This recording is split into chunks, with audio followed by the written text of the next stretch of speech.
It's been like, I can't remember how many days na hindi ako nakakapag-post ng video. Bali meron tayong second Shopee Haul 2.0. Yan. Sorry kung medyo nahihiya pa ako kasi hindi talaga ako sa nag. So, what we have and what have arrived for the past week and this week is this metal cutter, leaf cutter, tapos ano pa ba yun, mga saucepan, saute pan, and hopefully stock pot yung dumating. Kasi nga diba sabi ko sa inyo kanina, ay noon tulad ng pinost ko sa page, i-renovate ng kitchen. So wala akong ginagawa ngayon. Might as well order the things that we need in time for the opening of the kitchen. So might as well show you, I guess. By the way, may nail polish ako after 5 years na hindi ako nakapag-nail polish. Hindi naman ako mag-debut so see, at least yeah.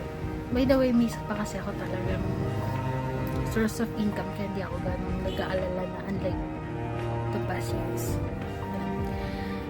I'll show you in a while. Bali, ito na siya yung dumating.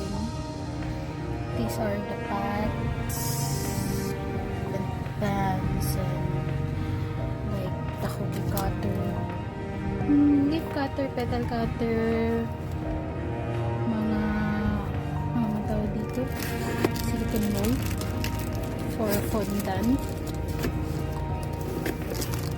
silicone mold for fondant.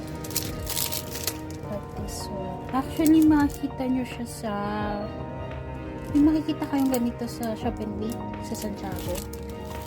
Mas cheaper pa. Eh, nakabili na ako. Kaya ko na rin nakita sa Shop and Bake. Maganda. Tapos, ito yung nabili kong saucepan. Ito siya. Bale, ang brand is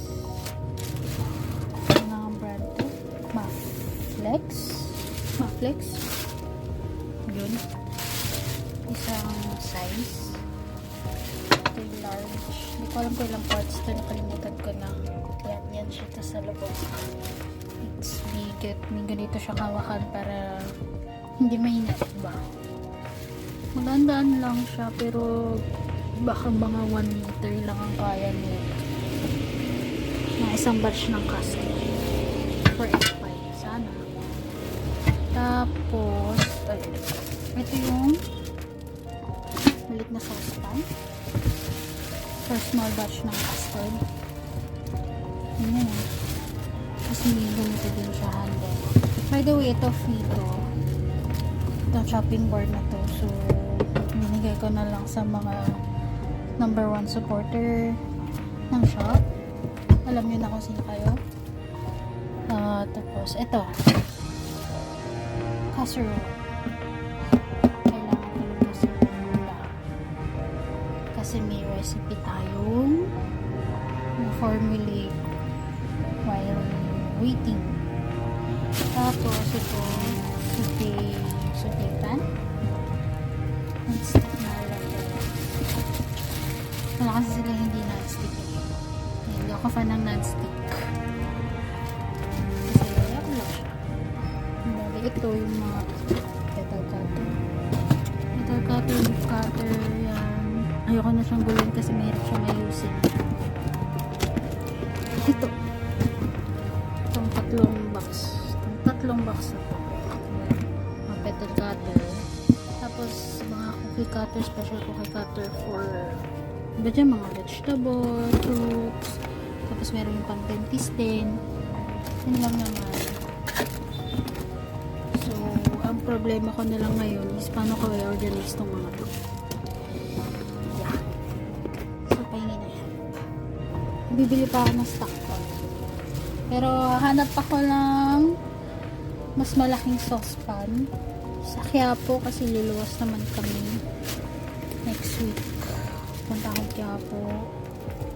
Punta din akong saan ba ako pupunta pa? QC.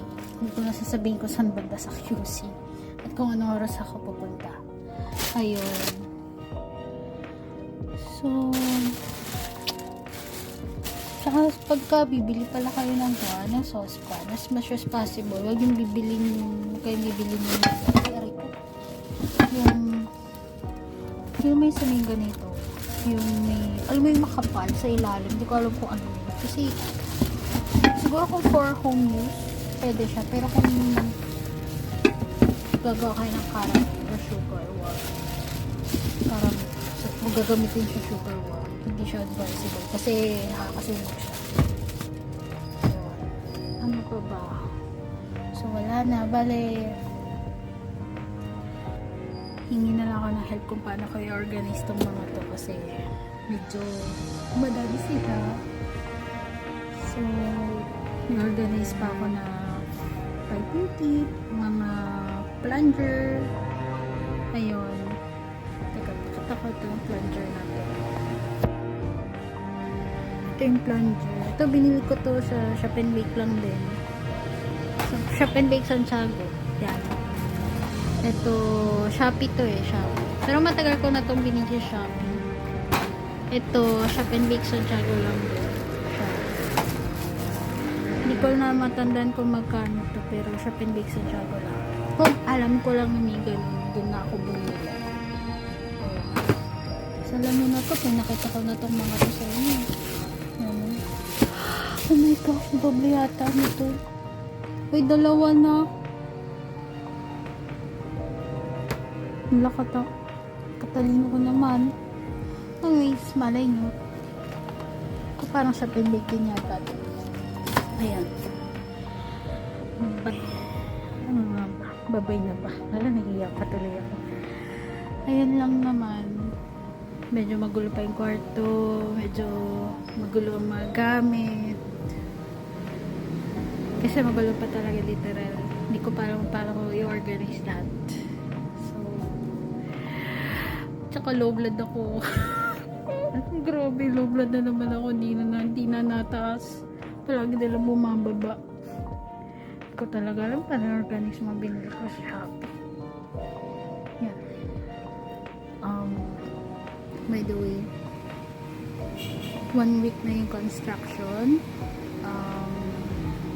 Hindi ko alam kung magbilis siya or what. Pero para sa akin na wala sa construction, nabibilisan na ako dun. Ayun lang naman. Bali maghugas na ako ng mga pinagbakean ko. Tapos, pinagbakean. Ginamit ko para sa polvoron. Gumagawa ko ng polvoron ngayon para may, ano na, kumikita yung kitchen. Kahit sarado. Kasi nakikigamit ako ng kitchen kay mama. Yun. Bye-bye. And sana mag-subscribe kayo. Pasensya na pala. Yan pa ako. Pasensya na din, maingay sa baba dahil busy road. Yan. Nasa busy road kami. Magulo. Pag titignan yan. Hingi. Yun. Kung may suggestion kayo kung paano kasi organize. Kasi naman, comment naman kayo.